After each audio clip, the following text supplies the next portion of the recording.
Assalamualaikum warahmatullahi wabarakatuh. Salam sejahtera buat kita semua. Saya Agung Cahyono kembali di podcast IMTV Open Your Heart. Cuaca saat ini sudah mulai hujan deras. Beberapa daerah di Jawa Tengah juga sudah mulai ada air yang tergenang.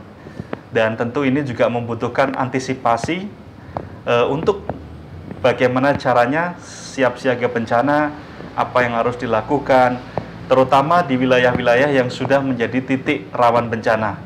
Dan pada siang hari ini, saya akan membahas hal ini dengan Bapak Anggi Aditya. Beliau adalah Kabid 1 Pencegahan dan Kesiapsiagaan BPBD Kota Semarang. Selamat siang Pak Anggi. Iya, selamat siang Mas. Bagaimana kabarnya? Alhamdulillah, baik. Ya, terima kasih sudah mampir di studio podcast Mini IMTV Pak. Iya, sami-sami. Ya, ini untuk memberikan informasi kepada masyarakat terkait dengan cuaca yang sudah mulai sering hujan deras, ada beberapa pohon yang sering tumbang, genangan beberapa titik.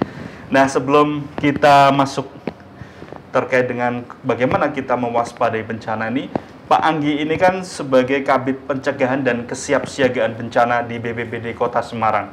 Ini tugasnya apa sih Pak sebenarnya? Ya, jadi begini, di BPBD Kota Semarang ini kan ada 3 bidang.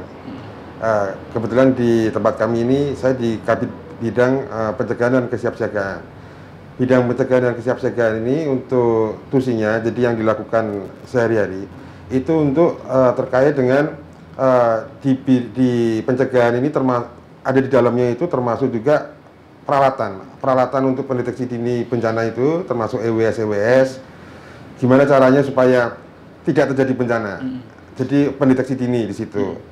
Dan kita berusaha, namanya alam ya, alam itu memang kita nggak bisa untuk kita harus bersih dari bencana gitu kan, ini adalah juga. Cuma kita berusaha semaksimal mungkin, kita berupaya supaya di Kota Semarang ini paling tidak minim bencana yang ada di Kota Semarang. Terkait kesiapsiagaan juga, kesiapsiagaan ini kita juga terkait dari kita ada beberapa relawan, jadi termasuk pasukan atau anggota tim kami di BPBD Kota Semarang, itu ada dari Pusdal Op, dan dari relawan-relawan ini termasuk ada di Kelurahan Siaga Bencana, termasuk juga di Katanat, termasuk juga relawan-relawan lain, jadi di situ juga ada FPRB dan lain-lain. Itu tugas kami, yaitu untuk menyiapkan mereka, masing-masing personel ini, di mana di saat terjadi bencana, mereka harus bisa cepat, tanggap, dan sigap, dan tepat dalam penanganan bencana yang terjadi di Kota Semarang. Jadi kita siapkan mereka bukan hanya dari SDM-nya, tapi juga dari peralatan yang kami punya dari BPBD Kota Semarang ini. Jadi termasuk juga ada perahu, ada unit-unit lain. Nah, itu kalau untuk perahu, kemudian untuk personel yang siap terjun itu berapa orang sih Pak? Kalau di tempat kami yang ready, kita ada shift Pak. Itu di kantor itu kita ada shift 24 jam. 24 jam itu mereka standby ready. Itu sekitar kalau dari Pusdal sendiri itu sekitar kurang lebih 30-an. Tapi relawan-relawan yang lain ini kan ada ratusan.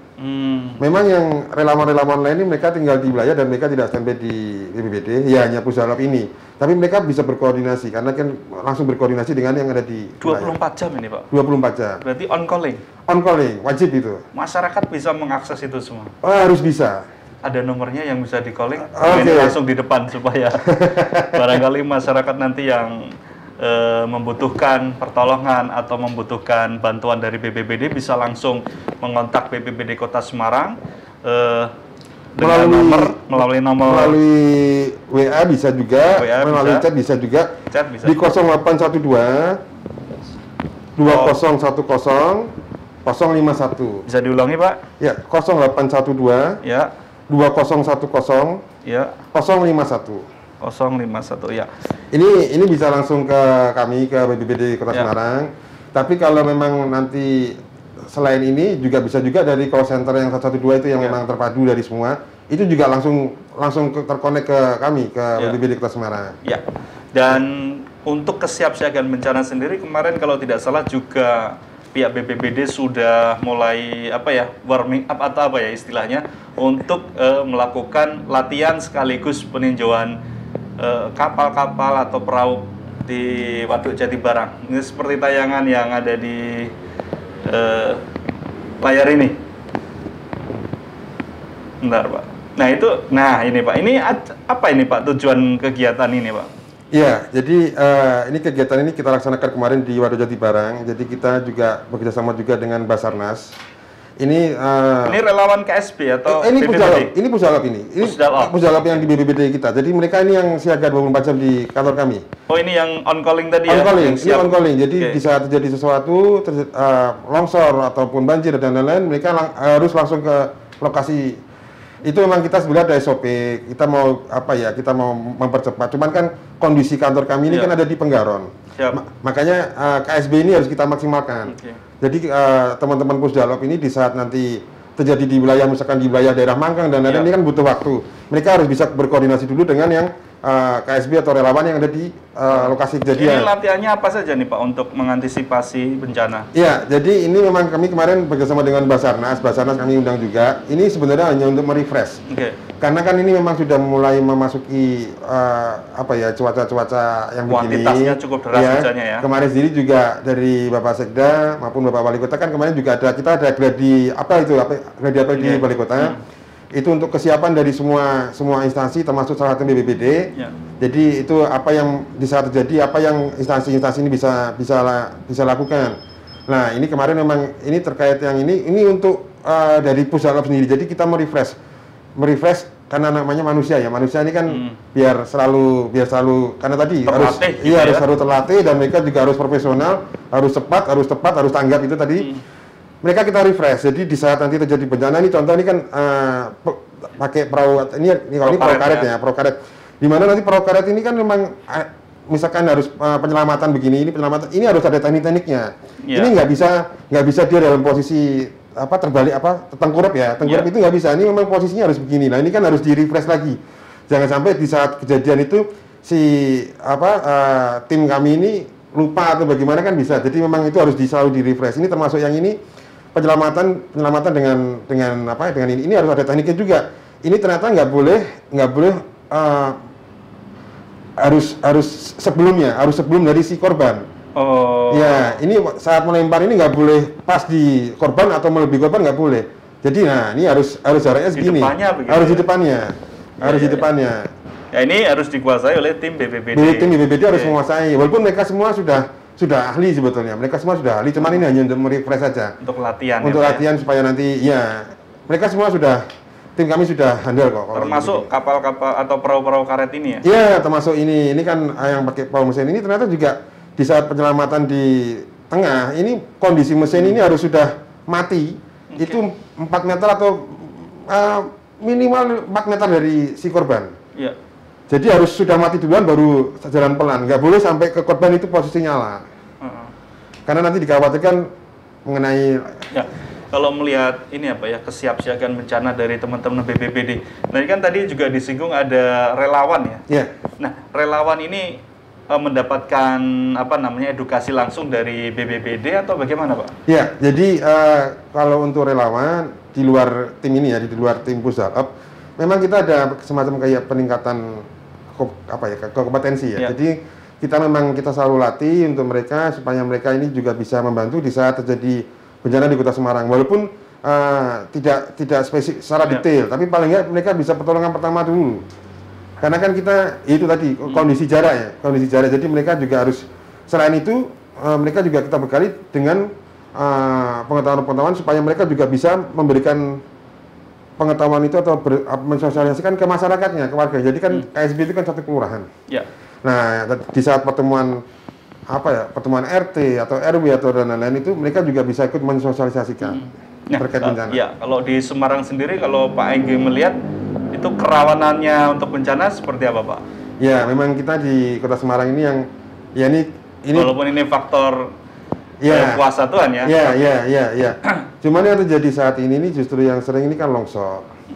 Nah, longsor ini memang jadi di tahun 2021 ini sampai dengan tanggal 1 Desember ini kurang lebih sudah ada sekitar 390 kejadian di Kota Semarang. Apa itu? Itu terdiri dari semua ya, secara umum ya. Secara umum. Memang akhir-akhir ini longsor ini mulai banyak. Nah, yang saya sangat prihatin ini justru longsor ini kan terjadi banyak di pemukiman. Iya. Ada yang di pemukiman. Nah, yang mungkin ini nanti untuk ke depan kami berupaya dari BPBD Kota Semarang ini supaya ada semacam kayak apa ya? Warning begitu ya? Warning. Atau ya semacam kayak begitu. Atau mungkin kita berusaha juga nanti. Cuman ini kita harus diskusi dulu terkait dengan payung hukum supaya nanti pada saat pembangunan ini paling enggak ada kajian atau tinjauan dari BPBD Kota Semarang, karena sebetulnya kami di BPBD Kota Semarang ini yang mempunyai peta-peta rawan bencana. Ya, kalau secara geografis itu kan biasanya ada zona hijau, zona merah, zona patahan dan lain sebagainya. Gitu ya, Pak? Ya, itu memang ada di balai kota ya. Itu kan memang itu. Cuma kan di saat itu warna-warna tadi diizinkan untuk membangun atau untuk mendirikan sesuatu di situ, belum tentu di pemetaan kami ini bebas dari bencana. Nah, harapan kami ini ya ke depan nanti mungkin ada suatu semacam kayak payung hukum yang mengatur tentang itu. Jadi di saat nanti ada pembangunan atau pengembang atau mungkin masyarakat yang akan membangun rumah, itu BPBD dilibatkan untuk memberikan nasihat atau advice gitu. Iya, memberikan pengetahuan karena ini kan fungsinya untuk keselamatan masyarakat Kota Semarang. Jadi ini longsor ini kan nyawa juga, nyawa manusia. Jadi kita harus pikirkan itu supaya nanti dari BPBD Kota Semarang juga ikut turun ke situ. Kira-kira wilayah ini harus bagaimana? Atau misalkan ini harus dibangun rumah, berarti rumah dengan spesifikasi yang bagaimana supaya di saat nanti terjadi pencegahan gitu. Iya, pencegahan. Misalkan ini daerah rawan longsor, supaya tidak longsor bagaimana? Jadi supaya si penghuni ini juga aman saat menempati dan tidak terjadi bencana ataupun yang lebih parah lagi menimbulkan korban jiwa. Nah, ini kan untuk the next, untuk namanya, untuk orang yang mau membangun. Nah, apakah bisa Pak, misalkan masyarakat untuk meminta advice atau nasihat dari tim BPBD terkait dengan misalkan rumah yang sudah ada nih, tapi misalkan ya kira-kira ada potensi, bisa minta tolong nggak misalkan, Pak, ini rumah saya ada potensi sesuatu nggak? Bisa. Kami buka 24 jam untuk pelayanan itu, monggo. Nanti kalau memang ada warga Kota Semarang yang membutuhkan advice ataupun mungkin ini kira-kira rumah bagaimana nih, rumah yang sudah lanjut berdiri supaya tidak terjadi begini, monggo kita selalu terbuka. Kan geografis di Kota Semarang kan kita tahu ya Pak ya, ada yang puncak, lembah gitu ya. Nah, ini kan mungkin barangkali ada yang rawan dan yang tidak. Nah, yang rawan tuh mungkin sarannya seperti apa? Mungkin bisa diberikan masukan sehingga mengurangi resiko, kira-kira begitu. Jadi begini, pada prinsipnya ini slogan saya pribadi ya, bukan secara BPBD. Kalau saya bisa menyampaikan ke warga Kota Semarang, intinya ojo panik. Ojo panik, karena dengan kita panik itu nanti kita jadi apa yang harus kita lakukan justru tidak sesuai dengan apa yang harusnya kita lakukan. Nah, terkait dengan memang yang sudah tinggal di daerah-daerah rawan bencana ini, ya paling enggak kita juga ada alat, Mas. Kita kan ada alat, misalkan mereka ini tinggal di daerah bisa mendeteksi. Iya. Mereka tinggal di daerah misalkan aliran sungai, misalkan banjir kanal begitu ya, yang rawan-rawan tinggi. Kita ada alat namanya EWS, Mas. Early Warning System. Ini berfungsi, Pak? Itu berfungsi. Kita untuk saat ini sudah ada 9 titik. Sistemnya gimana itu? Misalkan mau terjadi banjir itu sistemnya gimana? Ya, jadi peringatannya begini. Jadi di alat ini semua ada sensor. Dan itu terkoneksi dengan web sensor itu, ketinggian apa debit air? Semuanya. Itu bukan hanya untuk yang banjir, tapi juga untuk yang daerah longsor, rawan longsor. Ini baru ada 9 titik kita sampai dengan saat ini. Di mana aja kira-kira? Itu ada di Banjir Kanal Timur, ada di, kalau wilayahnya saya ada, cuman itu kan nanti saya sampaikan. Itu ada 9 titik, memang itu ada banjir dan ada longsor.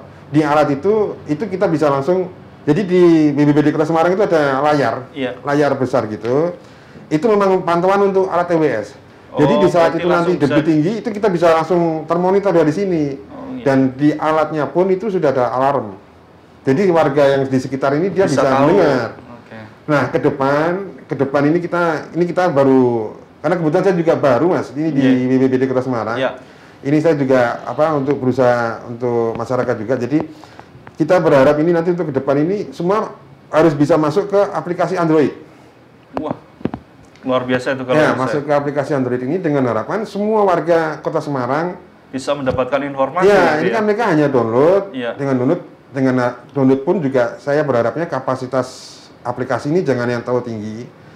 Jadi di saat itu alarm berbunyi ataupun ada pendeteksi dini, misalkan debit tinggi atau dan lain-lain, itu kan bisa terjadi kapan aja, bisa tengah malam, di saat warga sedang tidur, tak terduga gitu ya. Terduga, itu harus bisa, HP ini harus bisa langsung bunyi. Jadi saya mau inginkan tuh alat itu masuk ke report dari EWS masuk ke HP, HP ini harus bunyi. Jadi kayak kita ada panggilan masuk begitu lah, kita ada bunyi.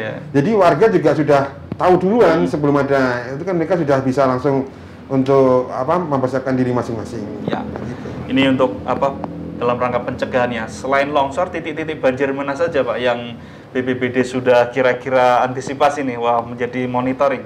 Ya, memang kita ada satu bukan kendala sebetulnya. Ini cuman kita mungkin nanti akan fokuskan. Itu yang di daerah Metese Tembalang. Iya, Metese yang di Dinarmas itu. Itu kan itu memang di sana sudah berulang kali. Itu memang ternyata bukan karena penanganan dari pemerintah Kota Semarang. Cuman itu memang saluran aliran itu tuh tidak kuat. Jadi itu memang harus ada solusi khusus yang memang mungkin nanti mudah-mudahan ada solusi, karena kita selama ini berusaha untuk menyelesaikan masalah di situ nih. Ini memang kondisi kondisi lahan yang di belah itu memang sulit ini. Cuman kan semua permasalahan pasti ada solusi. Tidak bisa menampung debit yang besar ketika hujan deras dari atas. Iya, jadi yang buat nampung ini yang kalau di saat dia tinggi, sininya juga sudah ada air lagi. Nah ini kan jadi airnya nanti kan jadi ke sini, maksudnya ke pemukiman yang itu. Nah ini mungkin juga dulu di saat pengembangan di perumahan itu bagaimana dulu itu. Ini juga menjadi perhatian, berarti kalau musim-musim begini selalu monitor daerah situ ya. Iya. Oke. Termasuk juga tanggul. Tanggul ini kan bukan semua dari pemerintah Kota Semarang. Tanggul ini kan jadi kan semua instansi ini kan peduli dengan Kota Semarang ini. Nah, di saat sudah tanggul-tanggul sudah berdiri kan kita juga harus selalu cek lah.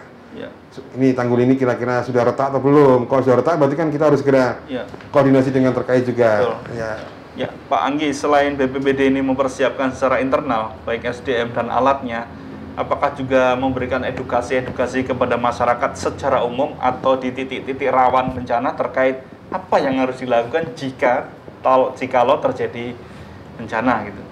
Iya. Jadi begini, tadi yang saya sampaikan tadi di awal, itu memang KSB ini kan kita baru ada 64. Itu kan ada idealnya berapa?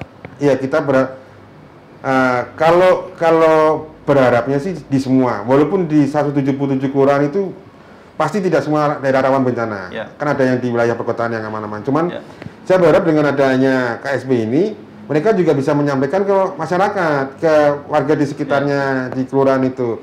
Selain itu juga kita nanti juga akan turun langsung dari BPBD Kota Semarang. Di saat warga membutuhkan edukasi, monggo silakan menyampaikan ke BPBD Kota Semarang, mau dengan surat monggo, ya lebih baik dengan surat karena apapun kan itu ya. Nanti kita hadir ya untuk kita hadir. Itu tanpa ada pungutan biaya ya. Jadi kita nggak ada pungutan biaya. Jadi misalkan dari wilayah RW 6 kelurahan ini kita membutuhkan ada edukasi ataupun simulasi untuk bencana ABCD gitu kepada BPBD. Kita siap, kapanpun kita siap. Bisa ya itu? Kita turun langsung. Nah itu bagi pemirsa IMTV bisa mengajukan surat untuk kaitan edukasi bencana apapun ya Pak? Bencana apapun. Termasuk cara memadamkan api begitu bisa? Bisa. Sampai banjir dan gempa bagaimana langkah awalnya gitu. Nah Pak, sebelum kita masuk ke sesi selanjutnya terkait dengan cuaca ekstrim ini, kira-kira ada prediksi kapan ini Pak cuaca ekstrimnya?